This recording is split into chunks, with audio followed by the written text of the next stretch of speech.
بسم اللہ الرحمن الرحیم۔ السلام علیکم، آپ دیکھ رہے ہیں الف نیوز اور میں ہوں آپ کے ساتھ ماجد علی۔ شامل کرتے ہیں آج کی one line head lines. G7 کا ایران پر خطے میں عدم استحکام پیدا کرنے کا الزام، دوحہ میں امریکہ ایران مذاکرات شروع۔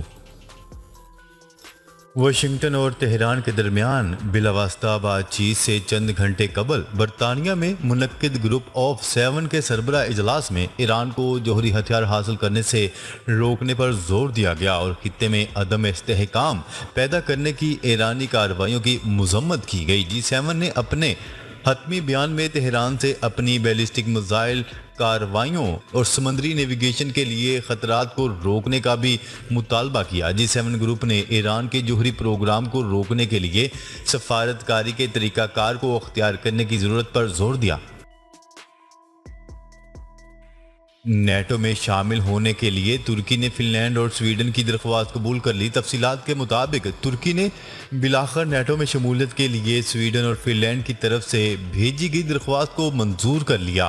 برطانوی خبرساں ادارے BBC کی رپورٹ کے مطابق ترکی نے اس سے قبل تنظیم میں ان ممالک کی شمولیت کے بارے میں عدم اتفاق کا اظہار کیا تھا، جس کی وجہ سے ان ممالک کی جانب سے کرد انتہا پسندوں کے خلاف کارروائی نہ کرنا ہے۔ ترکی کا خیال تھا کہ اگر یہ نیٹو میں شامل ہو گئے تو یہ قومی سلامتی کے لیے خطرہ ثابت ہو سکتا ہے، کیونکہ ان کے پاس دہشت گرد تنظیموں کے خلاف کوئی واضح اور شفاف پالیسی نہیں ہے۔ بھارتی کمپنی کا روس سے تیل کے بعد اب کوئلہ خریدنے کا بھی بڑا معاہدہ طے پا گیا۔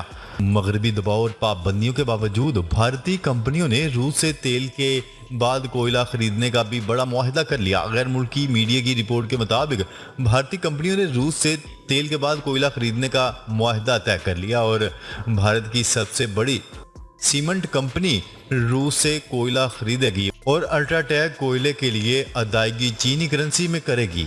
غیر ملکی میڈیا کی رپورٹ کے مطابق ملک کی سب سے بڑی سیمنٹ کمپنی روس سے 1,57,000 ٹن کوئلہ خریدے گی اور روس کو اس کی ادائیگی چینی کرنسی 17 کروڑ 26 لاکھ یوان کی صورت میں ادا کرے گی۔ حکومت پاکستان کا روس سے خام تیل کی درآمد پر غور۔ حکومت روس سے خام تیل کی درآمد پر غور کر رہی ہے۔ ممکنہ طور پر خام تیل کی درآمد کے لیے وزارت توانائی کے پیٹرولیم ڈویژن نے آئل ریفائنریوں سے تجاویز طلب کر لی۔ روس سے خام تیل کی درآمد سے متعلق DG آئل کی طرف سے پاک عرب ریفائنری، نیشنل ریفائنری، بائیکو اور پاکستان ریفائنری کو خط لکھ دیے۔ خطوط کے مندرجات کے مطابق ریفائنریوں سے پوچھا گیا ہے کہ کس گریڈ کا کتنا روسی خام تیل صاف کیا جا سکتا ہے۔ افغانستان کے ساتھ تعلقات کو معمول پر لانے کے لیے فعال ہیں۔ روس کا اہم بیان سامنے آ گیا۔ روس کے صدر ولادیمیر پیوٹن کا کہنا ہے کہ افغانستان میں حالات معمول پر لانے اور نئی حکومت سے وابستہ سیاسی قوتوں کے ساتھ تعلقات استوار کرنے کی کوششیں کر رہے ہیں۔ عالمی خبرساں ادارے کی رپورٹ کے مطابق روس کے صدر ولادیمیر پیوٹن نے تاجکستان کے صدر کے ہمراہ میڈیا سے گفتگو میں کہا ہے کہ افغانستان میں حالات کو معمول پر لانے کے لیے فعال طور پر کام کر رہے ہیں۔ برطانوی وزیر اعظم بورس جانسن کا کہنا ہے کہ روسی صدر ولادیمیر پیوٹن نے زہریلی مردانگی کا مظاہرہ کرتے ہوئے یوکرین پر حملہ کیا۔ اگر وہ خاتون ہوتے تو کبھی ایسا نہیں کرتے۔ برطانوی وزیر اعظم بورس جانسن کا روسی صدر ولادیمیر پیوٹن پر طنز۔ عالمی خبرساں ادارے کی رپورٹ کے مطابق برطانوی وزیر اعظم بورس جانسن نے اس بات پر زور دیا کہ اب دنیا بھر میں لڑکیوں کے لیے بہتر تعلیم اور اقتدار کے عہدوں پر زیادہ سے زیادہ خواتین شمولیت پر کام کیا جائے۔ برطانوی وزیر اعظم نے مزید کہا ہے کہ اگر پیوٹن ایک عورت ہوتے، جو ظاہر ہے کہ وہ نہیں ہے، لیکن اگر وہ ہوتے تو مجھے نہیں لگتا کہ وہ اس طرح سے حملے اور تشدد کی جنگ کا آغاز کرتے۔ G7 ممالک دنیا کو تقسیم کرنے کی کوششیں کر رہے ہیں۔ چین نے بڑا بیان جاری کر دیا۔ چین نے G7 ممالک کو کڑی تنقید کا نشانہ بناتے ہوئے کہا ہے کہ ترقی یافتہ ممالک اپنے اقدامات کے ذریعے دنیا میں تقسیم پیدا کرنا چاہتے ہیں۔ عالمی خبرساں ادارے کی رپورٹ کے مطابق جرمنی کے دارالحکومت برلن میں G7 ممالک کے سربراہان کے اجلاس میں چین پر عالمی منڈیوں میں قابض ہونے کے لیے مختلف حربے اپنانے کا الزام عائد کیا گیا تھا، جس پر چین نے G7 ممالک پر غیر ذمہ دارانہ طور پر دنیا کو تقسیم کرنے کا الزام عائد کرتے ہوئے کہا ہے کہ ترقی یافتہ ممالک کے گروپ نے غیر ذمہ دارانہ اور اخلاقیات کے احساس سے عاری تقسیم پیدا کرنے کی کوشش کی ہے۔ مسئلہ فلسطین بین الاقوامی انصاف اور شفافیت کا امتحان ہے۔ اقوام متحدہ میں چین کے مستقل نمائندے نے مقبوضہ فلسطین میں بگڑتی ہوئی صورتحال پر شدید تشویش کا اظہار کرتے ہوئے بین الاقوامی برادری پر زور دیتے ہوئے کہا ہے کہ وہ فلسطین اسرائیل تنازع کے دو ریاستی حل کے لیے جامع اور ٹھوس اقدامات کرے۔ چینی خبرساں ادارے کی رپورٹ کے مطابق انہوں نے گزشتہ روز مسئلہ فلسطین سمیت مشرق وسطیٰ کی صورتحال پر اقوام متحدہ کی سلامتی کونسل کے اجلاس میں بریفنگ کے دوران کہا ہے کہ اسرائیلی بستیوں کی آباد کاری میں مسلسل توسیع فلسطینی زمین اور قدرتی وسائل پر قبضہ ہے۔ خبر کے اگلے حصے میں بات کرتے ہیں۔ پاکستان تحریک انصاف نے 2 جولائی کو جلسہ کی اجازت نہ ملنے پر اسلام آباد ہائی کورٹ سے رجوع کر لیا۔